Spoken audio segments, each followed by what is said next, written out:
El desarrollo de un país está íntimamente ligado al crecimiento demográfico de toda su población, quienes contribuyen en las diversas dinámicas productivas, culturales, políticas e incluso defensivas en torno a su sistema Estado-Nación.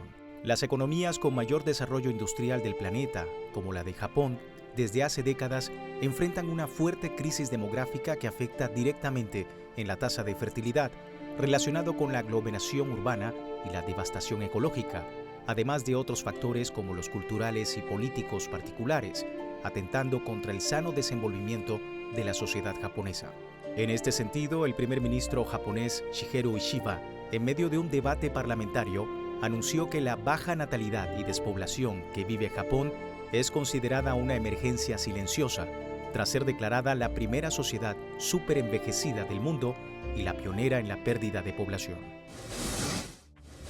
Japón, ubicado al este de Asia con una superficie de 377.974 kilómetros cuadrados y una población aproximada de 125 millones de personas, posee una alta densidad demográfica de 329 habitantes por kilómetro cuadrado.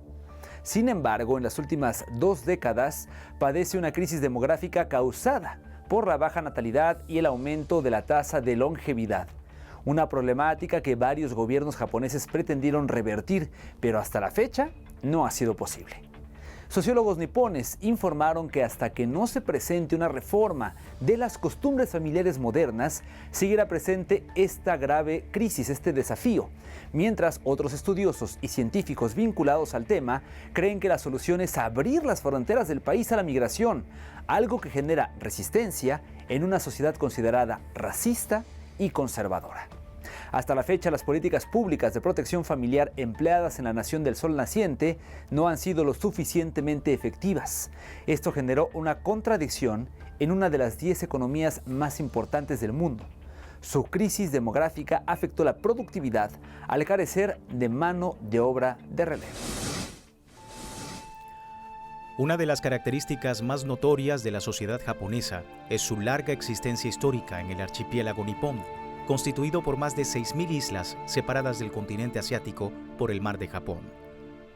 El registro de esta cultura se remonta a más de 16.000 años durante la época Homon, cuya traducción en japonés significa estampado con cuerdas, provenientes de los trazos impresos en la arcilla húmeda, principal vestigio arqueológico de este pueblo encontrado en cerámicas realizadas durante el referido período, catalogadas como las más antiguas del mundo. La época Homon, extendida hasta unos 1000 años antes del nacimiento de Jesús, se mantuvo bajo un esquema de cazadores-recolectores, por lo que su sociedad no experimentó tantos avances tecnológicos como otras nacionalidades en el continente africano o de Oriente Medio.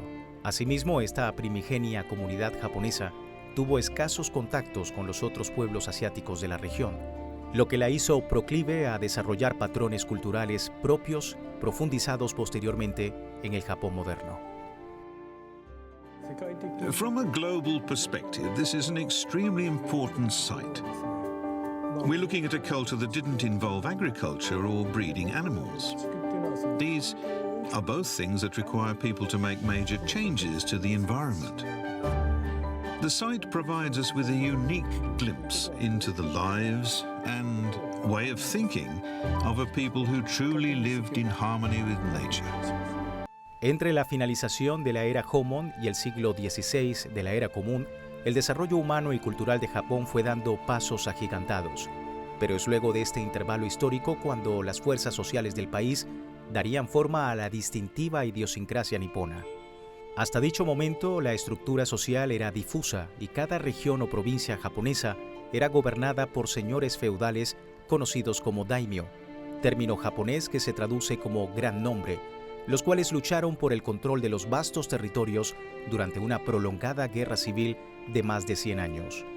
Con la victoria del daimyo Tokugawa Ieyasu en la batalla de Sekigahara, uno de los más prominentes del Japón medieval en el año 1600, se produjo la unificación de la sociedad en torno a la figura política y militar del shogun, un cargo central ocupado por sucesivas dinastías que regiría los destinos de los nipones durante 264 años.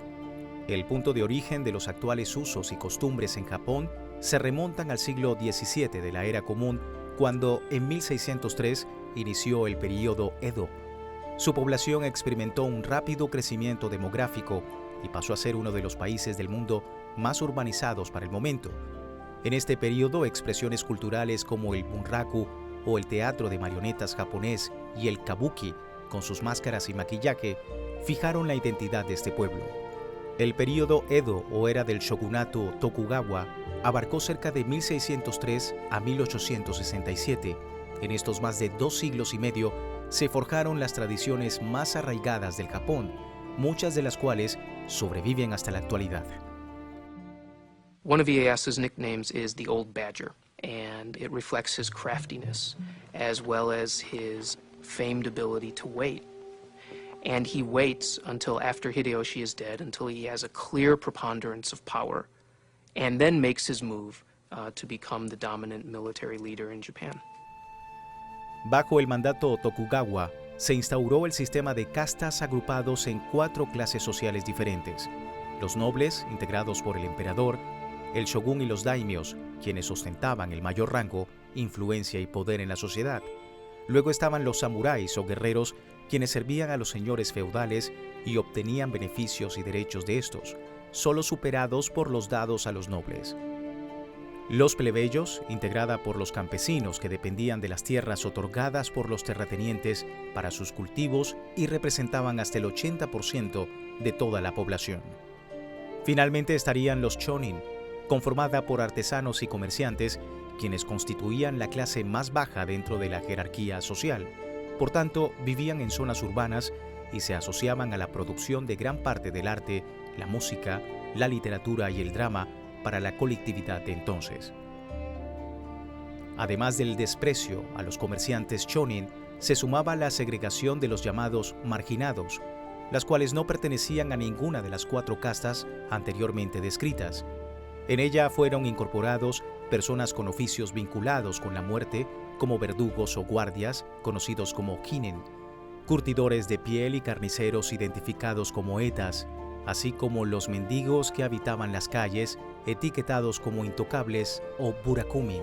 En este sistema, solo los extranjeros que prestaran servicios excepcionales a la nobleza pudieron alcanzar ciertos derechos para la época, y solo en algunas regiones del Japón, como lo fue el comercio con los portugueses, pero en general, en el periodo Tokugawa, su trato fue de aislamiento, discriminación y expulsión a todo extranjero. Bajo el shogunato Tokugawa, fueron prohibidos los matrimonios entre las personas provenientes de distintas castas.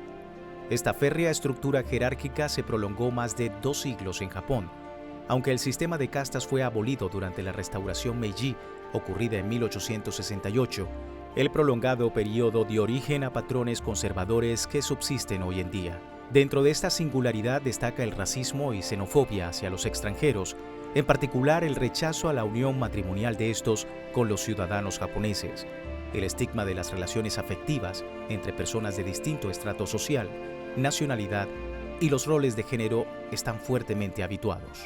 Este conjunto de factores modeladores de la sociedad japonesa se reflejan en una crisis de natalidad que mantiene al país nipón en un gran desafío considerado por los expertos como una bomba de tiempo intensificada durante las últimas décadas, por lo cual recientemente el gobierno japonés reconoció la necesidad de hacer cambios sociales profundos y fomentar programas que estimulen una mayor cantidad de nacimientos por familia.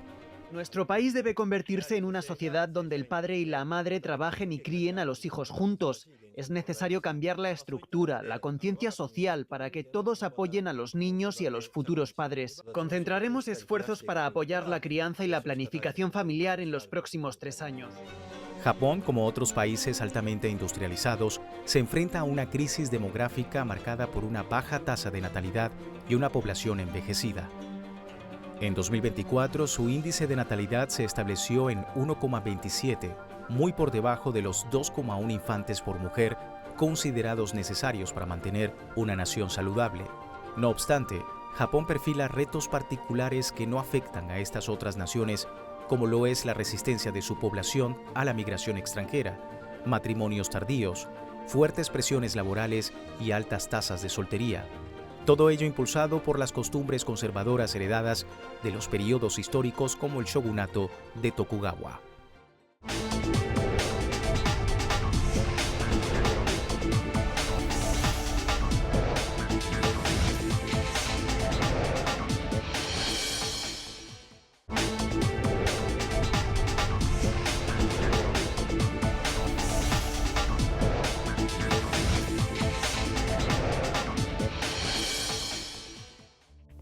Países como Australia o Alemania, quienes también sobrellevaron un retroceso demográfico, en su momento optaron por facilitar el ingreso de extranjeros a sus territorios y así equilibrar la tasa de natalidad. A decir de sus promotores, la flexibilización de políticas migratorias fue una opción efectiva para revertir una baja tasa de natalidad. Sin embargo, esta alternativa no es fácil de considerar e incluso de debatir en Japón, ya que la sociedad nipona sigue siendo predominantemente un pueblo homogéneo que lo ha definido desde el siglo XIX.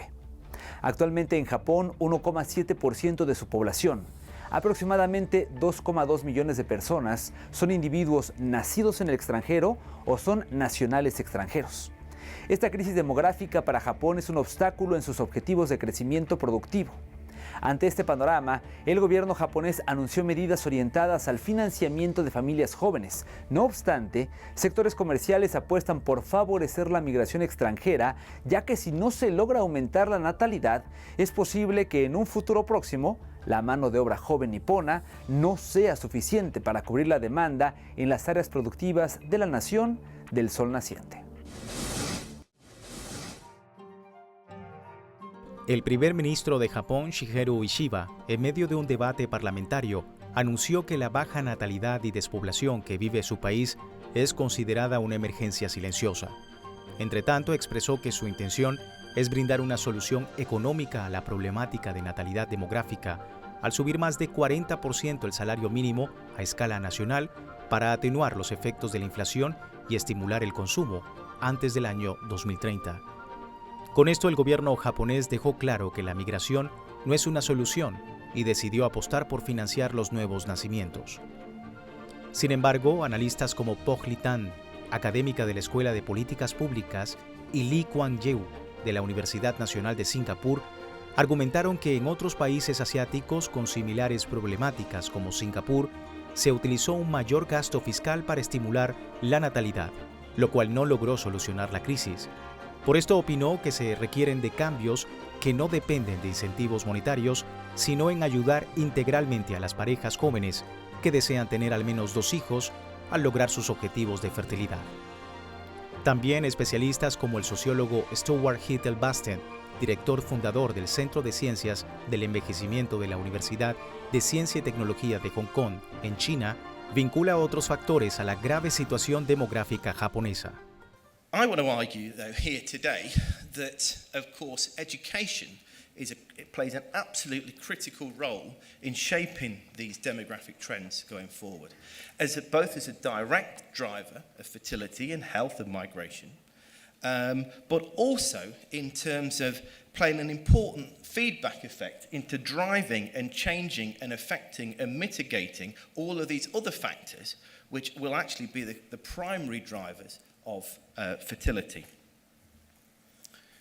If we then add in intermediate drivers, such as what is the future of the middle class, the future of the global economy, the direction of globalization, education will play a fundamental role, and higher education will play a fundamental role in shaping, driving, and affecting and mediating these kinds of changes.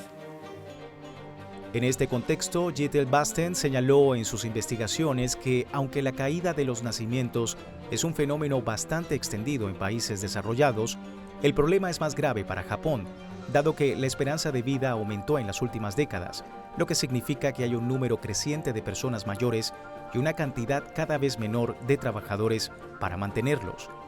En este contexto, para aumentar realmente la tasa de fecundidad, hay que apoyar a las personas que ya tenían la intención de tener un hijo para que tengan 2.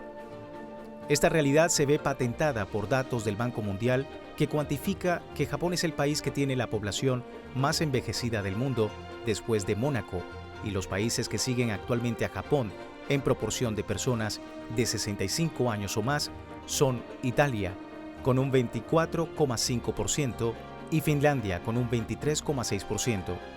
Igualmente se proyecta que los porcentajes aumentarán significativamente para 2050. China y Corea del Sur superarán a Japón con cerca de un 40% de personas de 65 años o más, según un último informe de la Organización de las Naciones Unidas.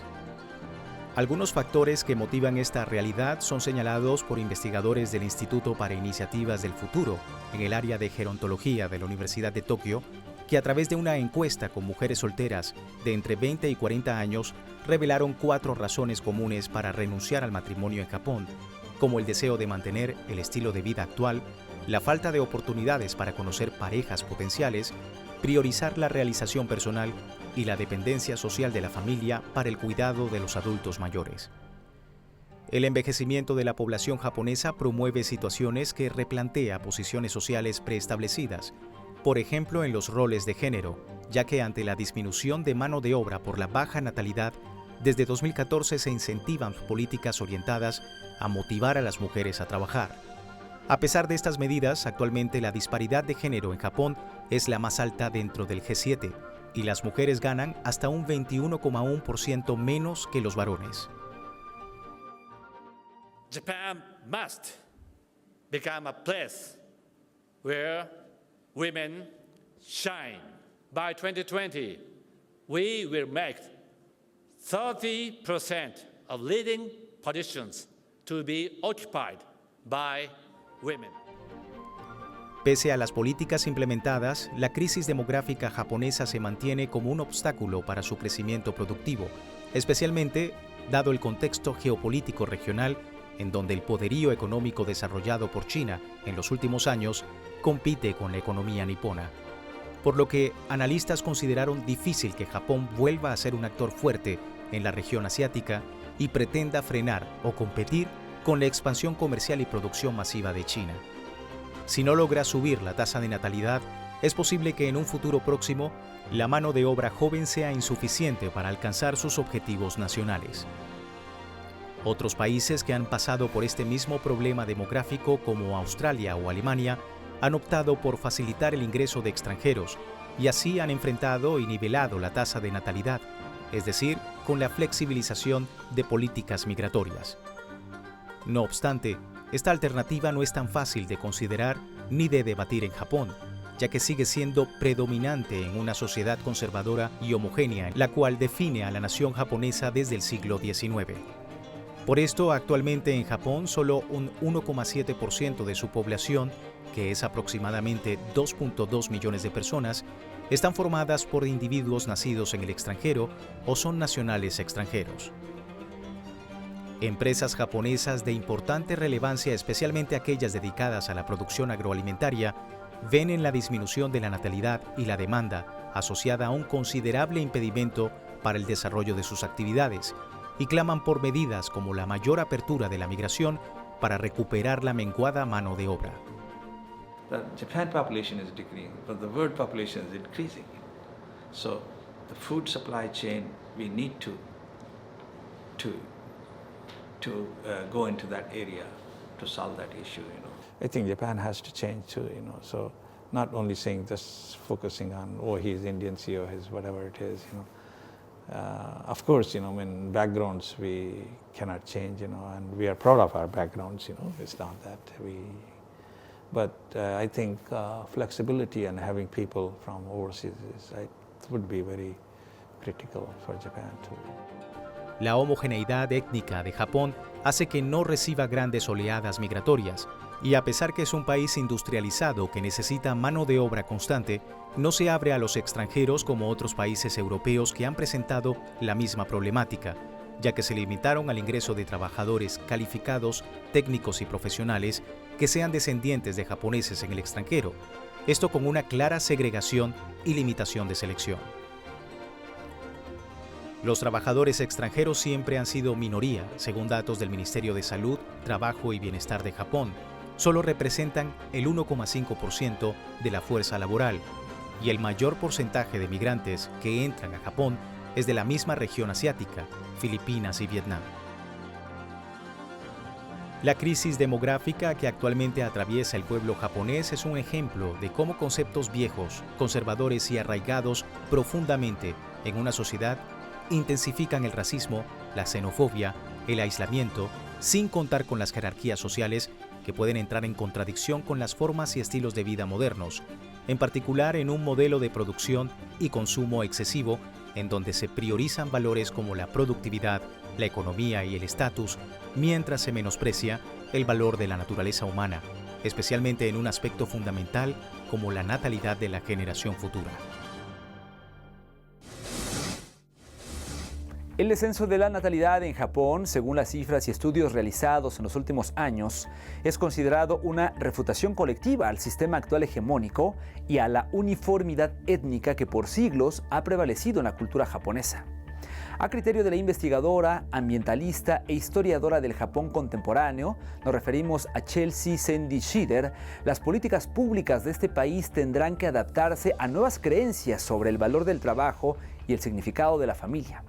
Para Sandy Schieder, es muy difícil que cualquier país sostenga su economía cuando una buena porción de la población se jubila y no existe el relevo necesario para los servicios de salud y el sistema de pensiones, dando como resultado la superación de su capacidad máxima.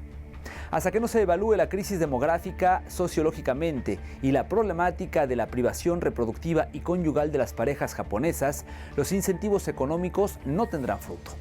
En esta coyuntura, si los jóvenes nipones pudieran exigir lo que requieren para formar el tipo de familia que desean, cambiaría la comprensión de lo que constituye esta estructura nuclear y se aliviaría la carga individual. Por su parte, los expertos apuestan a una mayor recepción de migrantes y de protección que les brinde convivencia y contención dentro de la sociedad japonesa. Así llegamos al final de otro programa. Les invitamos a que permanezcan en sintonía de Telesur, a que nos sigan en redes sociales y, por supuesto, a que nos veamos la siguiente semana en una nueva edición de Entre Fronteras. Hasta pronto.